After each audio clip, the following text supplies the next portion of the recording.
بسم الله الرحمن الرحيم. السلام عليكم ومساء الخير ومسي عليكم بالخير، واقول مبروك للناس اللي قبلوا السنه هذه في البروجرامز، سواء هنا او في different programs across the kingdom. And probably the subspecialty lectures for them, they shouldn't feel upset if they are not coping or digesting what material they're going to be given by the speakers. So, but the people second year and above, they should know, and they should interrupt me if there is anything that is not clear for them. So, with this topic, the neovascular glaucoma is one of the devastating types of glaucoma in the course and outcome, as well as challenging in its management. So, if we want, or if we hope that to get something from these eyes beneficial for the patient, we need to take things. We need to understand first what we are dealing with, what's the pathology, how do we take care or prevent or treat these patients in a proper way. Number one. Number two, the outcome depends on the stage that the patient presented to you.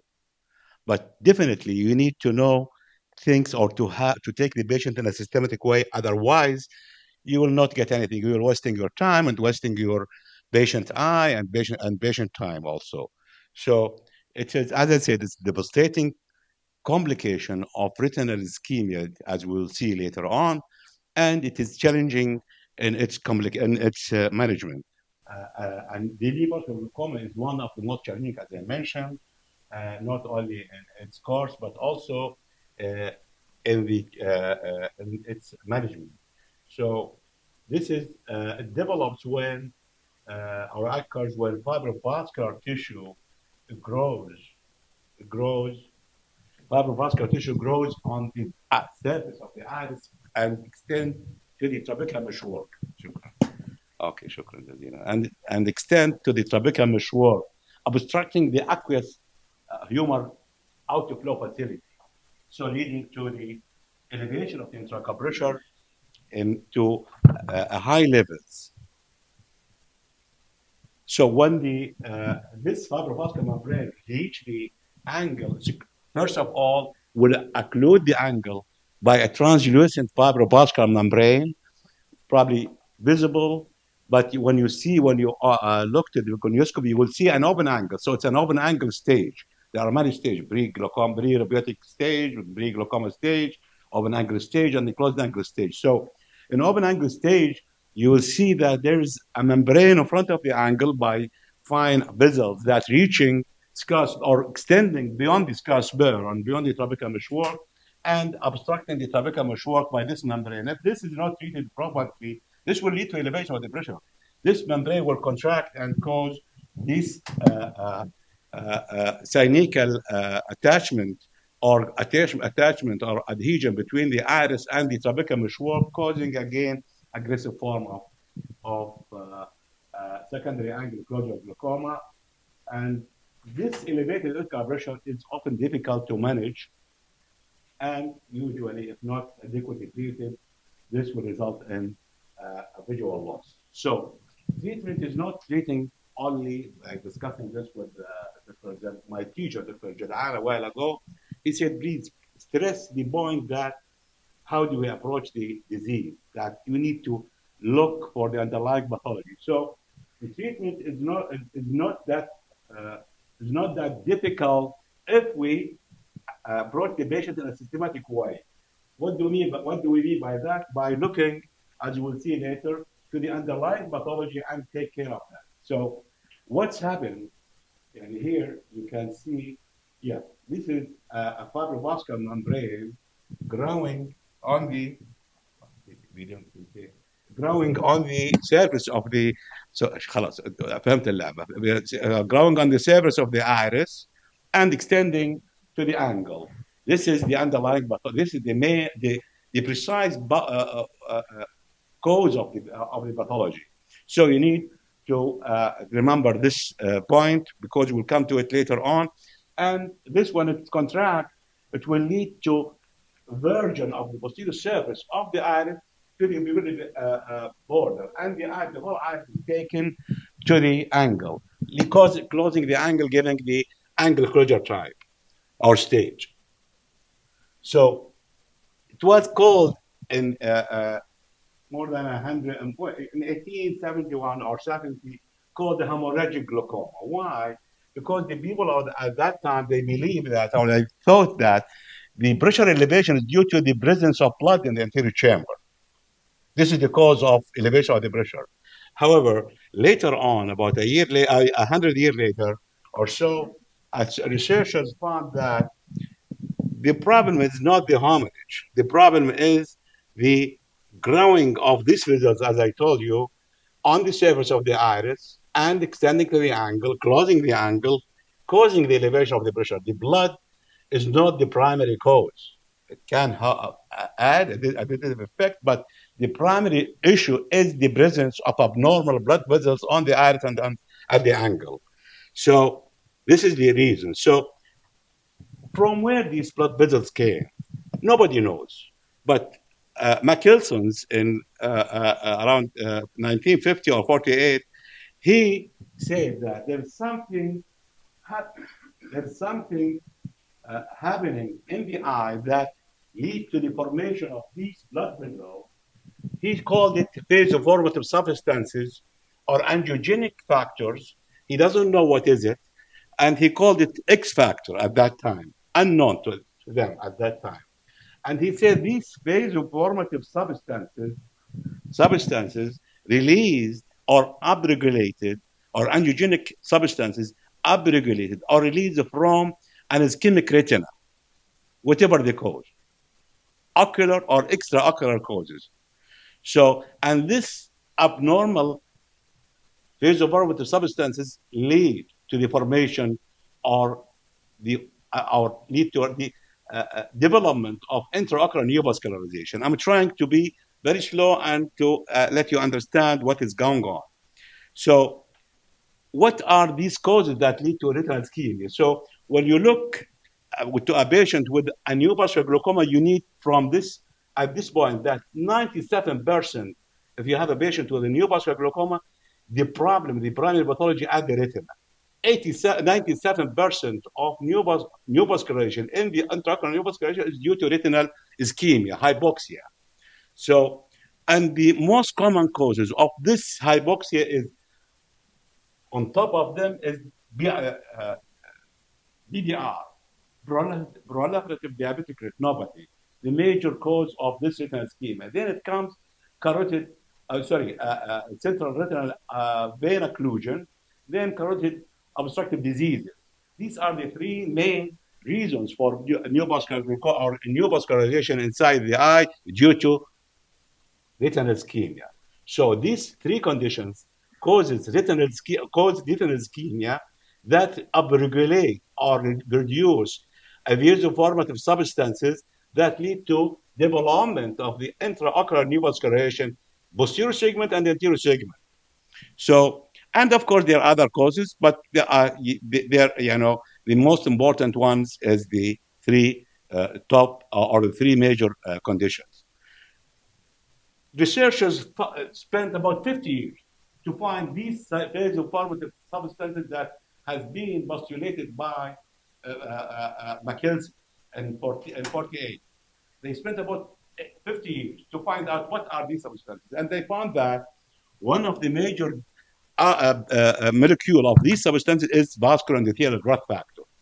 Vascular endothelial growth factor, which is one of 9 non-peptide growth factors. It has an affinity, high affinity, specific for endothelial cells, causing their mitosis and migration. When these migrate and so on, they are accompanied by a membrane. So causing this fibrovascular membrane in the posterior segment as well as in the anterior segment. And they lead to cause severe permeability to the endothelial cell. Some studies show that it is more potent than histamine, about 50% time, 50 times more than 50%, 50 times more than histamine. So it's stronger than histamine as a vasodilator. Okay, so then, yeah, where is the source of this vascular endothelial growth factor? They found it is upregulated or produced by all the intraocular structures, probably the exception of the lens. So all the retinal elements are a major source for this endothelial growth factor. This vascular endothelial growth factor. This is very important. It is not this molecule is extremely essential in our life. The development of vasculature of the embryo is important. So it is present in our body all our life in all subjects, normal subjects. And it is under control by other agents or molecules. But once there is in a balanced way, once there is a break or this balance has broken, this upregulation of the endothelial vascular endothelial factor lead to a pathology or produced by to a pathological concentration leading to the formation of the intraocular neovascularization. So it is very important and regulated or secreted by all the elements of the retina. Mainly, I put the molar cells in red because they believe it is the main source of this, but produced by all these cells and so on, ganglion cells, retinal pigment epithelium, and so on. And researchers also found that when they did vitrectomy for patients that need the vitrectomy, they found that this vascular endothelial growth factor in vitrectomy samples taken from patients with BDR, the concentration is much higher than vitrectomy samples taken from patients with non-BDR, but 36 times more. So indicating the ischemia or hypoxia is a major cause of this. And they found that its concentration in the vitreous cavity is much more than its concentration in the aqueous humor, indicating what? Diffusibility. It's a diffuse anterior segment. So this its concentration in the vitreous is much more than its concentration in the anterior chamber. And they found that the VGF, or concluded that it plays a major part in the mediating active intraocular vascularization in patients with ischemic retinal disorders, regardless what is the underlying pathology. PDR, vein occlusion, extraocular carotid artery disease, retinal detachment, or whatever. So it's a major part in developing or play a major part or role in developing of intraocular neovascular, pathological intraocular neovascularization. So, and they found also it's markedly elevated in the aqueous humor of patients with neovascular glaucoma. Means that, yes, as long as it is developed in neovascular glaucoma, that means the DGF is present in the aqueous humor. For this reason, when you take a sample from a patient with aqueous humor from a patient with LVG, compare it to a cataract case or whatever control, you will find different levels of or higher levels of VGF in patients with MVG. Since they discovered this factor, vascular endothelial growth factor, researchers try to now direct their research to find out how can we control this pathological concentration of vascular endothelial growth factor. Spend a lot of time and so on, about 50 years to try to find this. And they found that, or when they discovered it, they tried to find an antidote or anti-angiogenic therapy. They, as you see here, a lot of anti-VGF agents or molecules has been introduced to the market since mid 90s or late 90s or so. And every day we see a new retina people, they know much better than us regarding the every day there's a new molecule that can work or control or work as an anti-angiogenic factor. When we come to the bioretinal photocoagulation and ocular neovascularization, they found that BRB, bioretinal photocoagulation, upregulates expression of the transforming growth factor beta, beta 1, beta 2, as well as pigment epithelial growth factor. These two molecules, well known as a strong anti-VEGF, or inhibit intraocular neovascularization. So they are very important. So this is, we need to remember this one, the BRB, how it helps in controlling the intraocular neovascularization. The, also they found that photocoagulation of cultured human retinal pigment epithelium and rat retinas upregulates the production or secretion or upregulate expression of high levels of epithelial pigment epithelial derived factor, which is a very important and very strong angiogenesis as an anti or inhibitor to angiogenesis. This is very important. We need to remember this is extremely important when we come to the treatment. That yes, anti-VEGF very important, as you will see, but you need to remember BRB, how it does help in controlling the intraocular neovascularization. So this is very important. So the major benefit of this BRB in determining and this, the destruction of the source of VEGF, as well as upregulation of certain molecules that combat pathological levels of VEGF. How it does present patient with neovascular glaucoma? Probably all of you has been exposed to such cases or neovascular glaucoma. Usually the patient comes, it's a type of acute congestive glaucoma. That means most of the time, or all the time, they present to the emergency room. So emergency room glaucoma 4 doesn't come to the clinic. Maybe I don't remember that I discovered that there is a neovascular glaucoma patient coming to the clinic complaining of pain. They usually go to the ER, ophthalmic ER. So usually they come with, of course, the eyes with MVG. Usually they have an underlying pathology that led to the deterioration of their vision, with so on BDR, so or central vein occlusion, or whatever. So the vision, their vision is affected, but get worse when they develop MVG or elevation of the intraocular pressure due to the pathogenesis of this disease. Because the elevation of the pressure is very rapid. We see patients with the glaucoma, pressure is 60, 50, 70, asymptomatic, because their pressure has been elevated over a long period. So they adapted this new pressure time, but with time. So this one cannot adapt, like primary angle acute primary angle cordial glaucoma. Pressure elevated very suddenly or acute or very short time.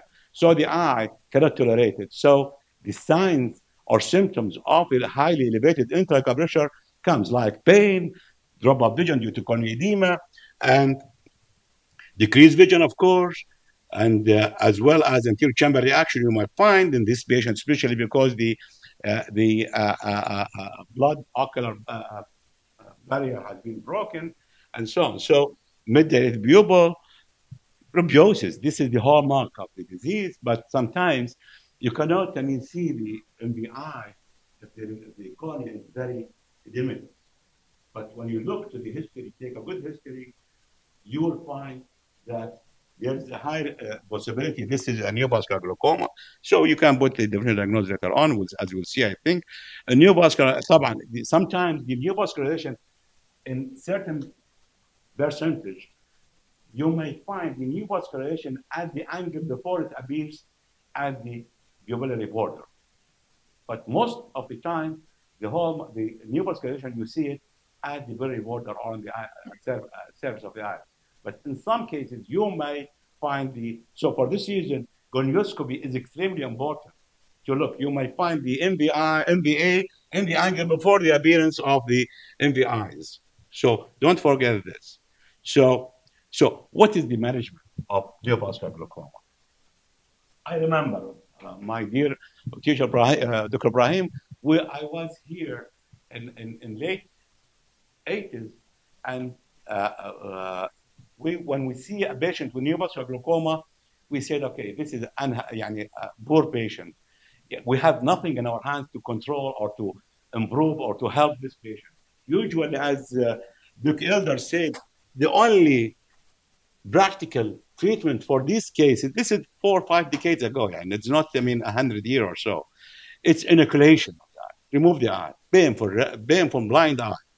So you remove it. And then Grant and others, they said that the known means are known up to now at that time to prevent the development of a neovascular glaucoma. Hoskins and so on, they said that it's a disheartening, it is a challenging, it is disturbing its management. This is then, but this is picture has changed. Outcome improved a lot, significant markedly, because of two things, or mainly one thing, probably the most important thing, is that we started to understand the underlying pathology for the development of the disease. We knew now that this disease occurred because of retinal ischemia. 97% of cases of neovascular glaucoma is due to retinal ischemia. So now, once we see a patient with a neovascular glaucoma, take your eyes to the retina. Almost is due to renal ischemia. So, understanding this is very important. Of course, new medical and whatever surgical approach, and it's not a major thing. The major improvement is due to the understanding of the underlying pathology of this disease. So, how do you manage? First of all, prevention. How do you prevent the development of this disease? We should know those who are at risk to develop this disease, those with retinal ischemia, so we can intervene before the development of the disease. Any patient with retinal ischemia, PDR, febrile vein occlusion, carotid artery occlusive disease, or anything that showing a retinal ischemia should be looked or examined in a different way. We should look to the presence of the new vessel or development of new vessels, whether on the iris surface or on the angle, and to treat this retinal ischemia to prevent development of this pathology. This is very important. This is the golden chance, actually. Yeah, it's a golden chance. So it is very important to give efficient and sufficient BRB, band retinal photocoagulation, and I added anti-VGF because the availability of VGF. I will tell you something, anti-VGF. In the past, when we started a study that probably I'll give you a brief on it, in early 90s, when I came across one article, you will see, I will give you a reference for that. We were admitting in Abdul Aziz when I left Cash and went to university, I came back across that article, and really I was convinced by what I found in that article. I showed to my colleagues, and we were admitting patients for 3 weeks. Patients with MVG, 2 weeks, 3 weeks, not to be checked. So we need to treat them and observe them and manage the high pressure in the hospital. Once the vessels disappeared, I took over and go and do the proper surgical management. So, yes. And what is determining factors that, according to it, you can treat or deliver or plan your treatment? It is the visual acuity, a visual potential, and the clarity of the media. So I put this as a summary. So I put it in the ER many years ago. I don't know if it's there or not in Abdul a patient with MVG, you should look to two things. Is it a no light perception or there is a visual potential, even light perception? It's very important in glaucoma. So if there is no light perception, you can go for medical treatment, atropine, steroids to quieten the eye, make it a quiet eye. This is, in most cases, this is very effective. Atropine, not psychology only, should be atropine with topical steroids. If it is seeing eye, you need to know, is this seeing eye is with a clear media, with a clear media. So in this case, you can give anti-VGF. You don't need to stay to go as we were doing in the early 90s or whatever with admitting a patient 2 weeks. Give anti-VGF, few weeks, oh, not few weeks, a few days, the MVI will disappear. And if possible to give BRB depends on the level of the pressure. If the pressure is too high and you gave already anti-VGF and disappears and the pressure is very high, probably in this time I will not go for BRB. I will go for control the pressure as long as the MVI disappears. Then later on I deal with the definitive treatment of this disease, which is bad coagulation. If there are a media, poor media, again I'll give anti-VGF and correction of the media. What do you mean by correction of the media? Correction of the media means that if there's a cataract that prevents me to give the RB, I will remove it. And at the same time, I go after the anti-VGF, I will go cataract removal and indolate, the same system. Then again, I continue whatever I need to do later on, extra laser, whatever, anti-VGF or so. If there is a vitreous hemorrhage, again, I will give anti-VGF and the same thing, vitrectomy and undulator and so on. So these things, once you give it to them and control the neovascular lesion present and prevent their development, then trabeculectomy and metamorphin in our practice is the best approach for these patients. But there's a big but. You need to find out what are the things that may prevent you of doing trabeculectomy. We'll come to it later. In these cases, or if the trabeculectomy is not suitable for this patient, as we'll see later, you can go for tube surgery. If there is a visual potential poor, you can go for cyclodestructive procedure. What is the medical treatment therapy? Control of inflammation and pain. This is you need, the patient is in pain, real pain. And bicyclovigia and steroid, as we mentioned. And then medical treatment, of course, all of you know that the medical treatment, but we need to avoid myotics and prostaglandins because the upper blood barrier is already broken and this will aggravate this point. So this is the control of the medical treatment. Then MVG, I don't remember, maybe one or two, that a medical treatment and a seeing eye with MVG is working or enough or control the pressure to a safe level. So most of the cases will end in surgical intervention. What is the, this is, again, what is, sorry, Of course, when you give another, there you go. Right. So once you do these things, anti-VGF and so medical treatment, you give the anti-VGF, barrier and photocoagulation. Yes, this is what we want to see. It is the definitive treatment, as I told you before. If possible means that the media allows you to do so. But sometimes the media doesn't allow for multiple reasons. As we said, that we go and do the approach the other line that in media is not clear. So what I need to do, and then the effect of BRB is well known, as we mentioned. It reduces first of all the treatment of reduced and can eliminate anterior segment revascularization by what? As we mentioned, in addition to the anti-VGF, by destruction of the source of VGF, as well as upgrading certain molecules by this BRB that can work as antidote for the vascular growth factor.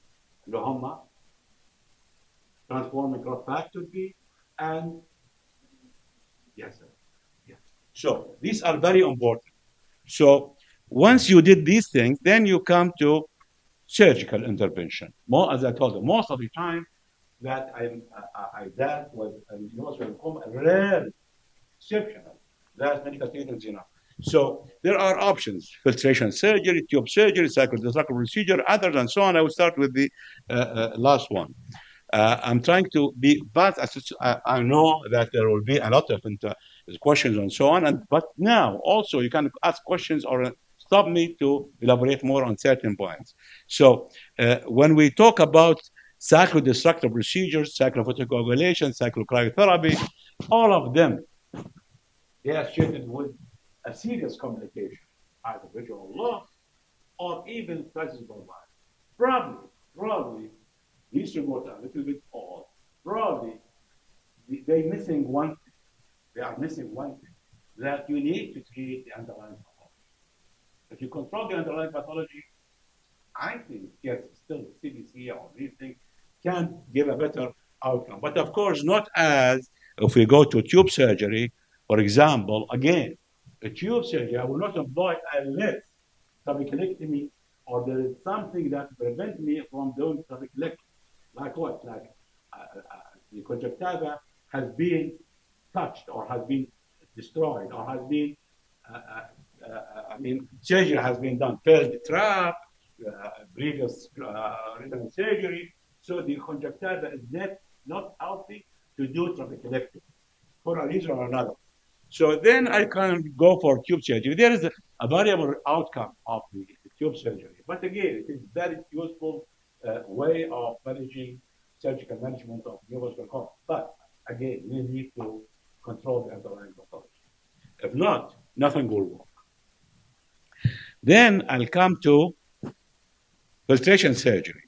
I came, as I told you, when we started our prospective study, and I think when I left here in early 90s, I came to this across and I spoke to Prof. Amro and Prof. Lashar at that time, and I told them I'm very convinced by this conception.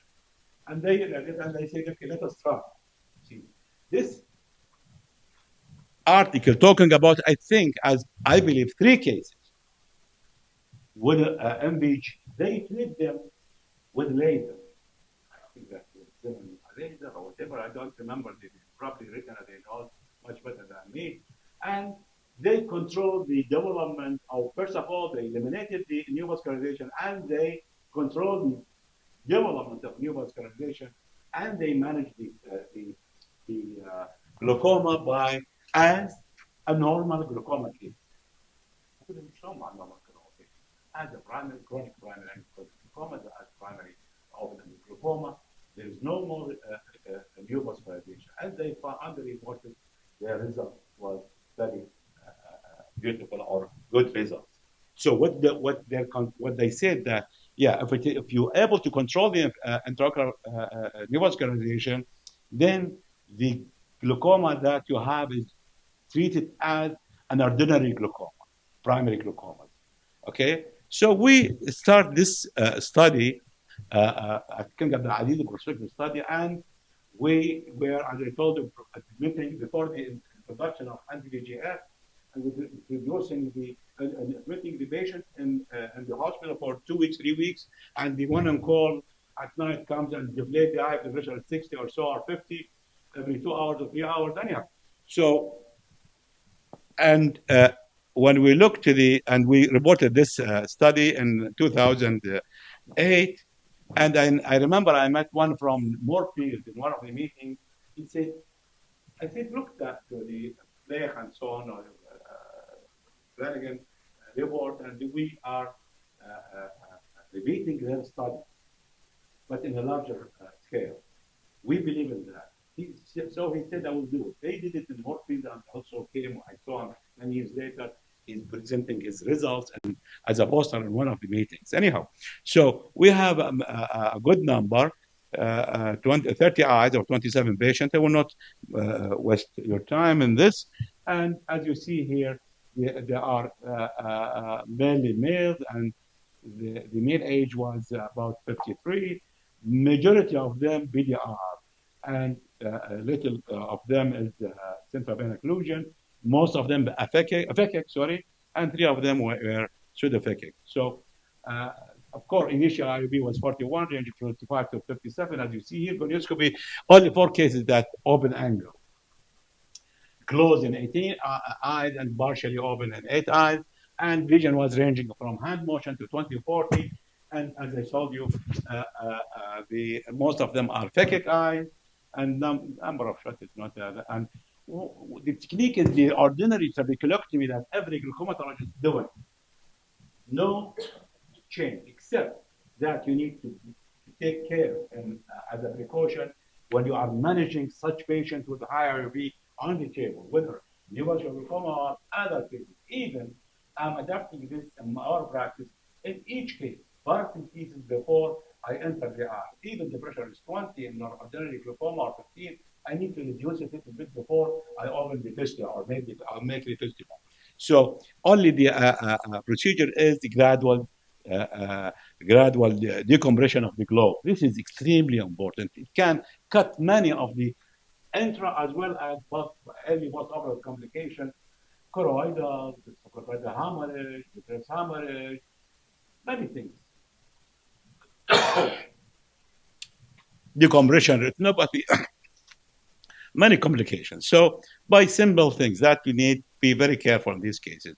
And the success rate and these, as you see here, and failure and qualified, as you see here, and the result after 3 years, follow-up, or more than 3 years follow-up, the pressure was taken from 41 to 12 to 10, and final IOB was 18, 7 to 30, and the value was highly significant, as well as the number of pre-op medication to post-op medication, and blip present in all successful cases at the follow-up. I remember last week, one of these patients came to me, and still I follow. He's the relative of one of my colleagues, and I examined him. Yeah, and excellent. I remember that I did them. Abdullah Abedan is here. Yeah. When you went to England to learn English, was in the middle school or high school? High school. Abdullah there, he had allergy, nasal allergy or so, and he said, I need clarinets. It's not available there also. So I gave it to this man. He came to London, and he gave it. At that time, I finished his surgery probably a few months ago, and I saw him last week. He became a friend of mine. So that means 8 years, 8 or 10 years now. Anyhow, so until now, I'm seeing patients in this who have been operated by us of this series. I don't remember that there's someone probably who is really failed early or whatever, but they underwent other surgeries, cataract and so on, and probably, but this is a very successful procedure. So, and the result, as you see here, the overall success rate is 90. It doesn't mean that even in ordinary glaucoma, you don't get this after follow-up 3 years, 90% of them either complete or qualified for success. But because these patients, they have a much more care, either by us as a retina, or by retina, or by other glaucoma. So they have a frequent follow-up, so they can have a better care with this frequent follow-up. So, and when we look to the complications that associated with trabeculectomy in these patients, we found there is no difference between them and ordinary glaucoma, whether hyphema, hypotony, choroidal, shallow AC, or whatever. Believe me, there was no difference. It's an ordinary trabeculectomy. Long-term complication, only 2 cases that was visible progression of the cataract. And the most important, when we said about the tube and CBC, the rate of NLB and phthisis was so high. Here, none of these cases developed no light perception or hypotony maculopathy or phthisis bulbi.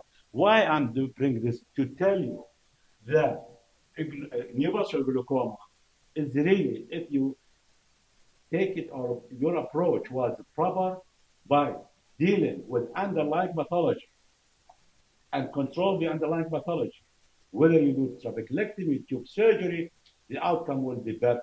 You will be happy with that, and the patient will be happy. But if you said no, the pressure is 60 or so, I have to go and, yeah, you are losing your time or wasting your time and patient time and pressure. So you need to take things as stepwise.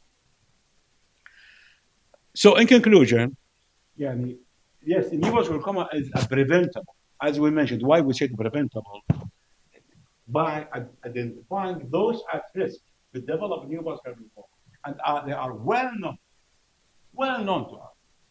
Those who are having retinal ischemia or might have retinal ischemia, so we need to give them more or to be more specific in our examination. And anti-VEGF, definitely, and the treatable condition, of course, once we develop or came with already established case, yes, still it's a treatable condition if we dealt with it or if we are dealing with it in the same way as I'm telling you. Control the underlying pathology and then to treat according to the situation of your eye. So anti-VEGF plays a major part, but it has a temporary effect, but it is not the definite treatment. So in management of it. So that you don't need to augment the patient 3 weeks as we are doing many years ago. So it's a temporary effect. The different treatment is bad retinal photocoagulation by, and it is destroying the source of the VEGF as well as upregulating certain molecules that will come back or will be antidote for the pathological levels of VEGF, vascular growth factor. And so it is a prerequisite for successful not trabeculectomy and trabeculectomy should succeed. If you didn't do that, whatever you do, you are wasting your time, as I told you before. So what you need to remember that it's a common secondary glaucoma. It's a very devastating type of glaucoma. And definitely when you see it, most of the time angular closure, the eye or somebody will do it, and it happens from time to time, especially with people or colleagues who are under training in the early period of their training. They suggest BI. BI, not every angular closure needs a BI. You have to have a very broad. It's a must, otherwise you are doing something should be contraindicated. You shouldn't do PI. So most common causes are diabetes, vein occlusion, and carotid artery disease. But don't remember the others. But these are the three main causes of retinal ischemia that lead to the development of neovascular glaucoma. And repeated glucoscopy is a mandatory, even in the absence of NVI in patients at risk. So this is very important. And treating the underlying disease is a prerequisite, as Brian mentioned a while ago, Dr. Brian, that needs to stress this point, for any successful surgical intervention, regardless of the type of surgery. You have to control the underlying pathology. Otherwise, I don't think we are doing malpractice. Exactly. If we are not controlling the underlying pathology, we are doing a malpractice. You said, okay, pressure is 60, I had to do CBC. No, leave the pressure. Do decompression, deflate the eye every 2 hours, 3 hours, or whatever. But don't do tube surgery or CBC or trabeculectomy as long as there is still active underlying pathology. You need to control it. Then deal with the pressure.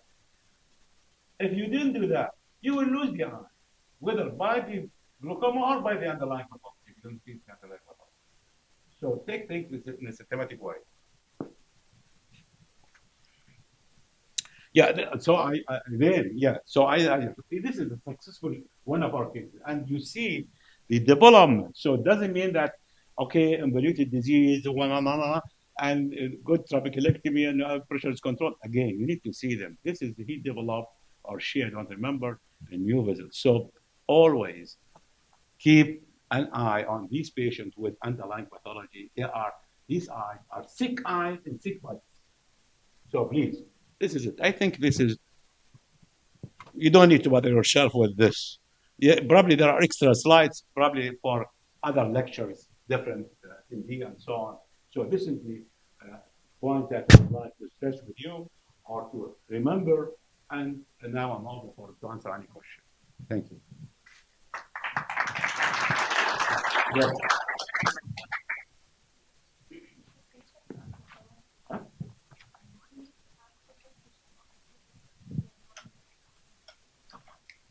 It's must. It's must. It's before you go to any surgeon, trap or tube, you have to have regression of the new vessels, and this is usually nowadays with anti-BGF. 2 days is enough. 2 days is enough. In the past, we were spending 2 weeks or so waiting, صلي جنب المريض, until the vessels disappears. Any question? No, ما أقول لك. الدرجة يعني. By the way, or this later. Okay. Yes.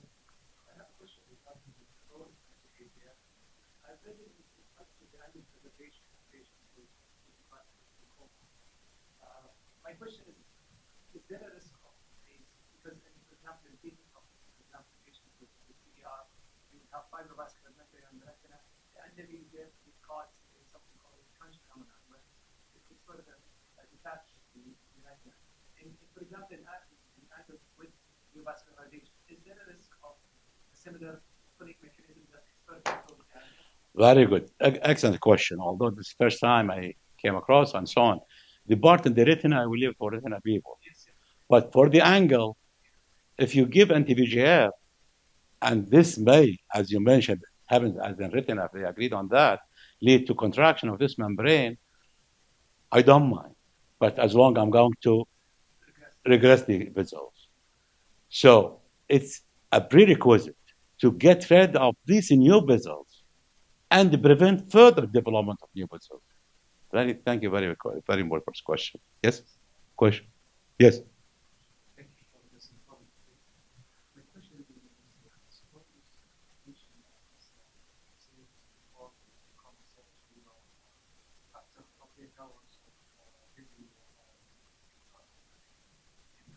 Do you agree with this? Or we have to do a full clinical examination to ensure that no more neovascular. Exactly. So I need to see when I examine the patient. I shouldn't have any MVI. This is my opinion. Shouldn't have any MVI. I wait 2 days, 48 hours, 72, more or less. It depends on the appearance or the disappearance of the new vessels. This is my opinion. Probably other they said, okay, they will disappear. But if you do that, still they will disappear probably another 2 days or 4 days, but the temperature is high, so I will go and do it now. You're going to suffer. Hyphema is ultimate, most likely. It's not a big deal, hyphema. Fibroblastic membrane, it's okay, yani, but as long you gave the anti-VEGF, probably the process will be inhibited. But there will be bleeding, eye angry, presence of MVI means that there's more inflammation, more protein, more blah, blah, blah. These new vessels are not a normal vessels. The wall is abnormal. For this reason, it's very easy to break or to bleed, even spontaneously. So there is a lot of fibrin in the eye because of these abnormal vessels. It's not normal vessels. Their capillary permeability is horrible. It's distracted already. So yes, yes.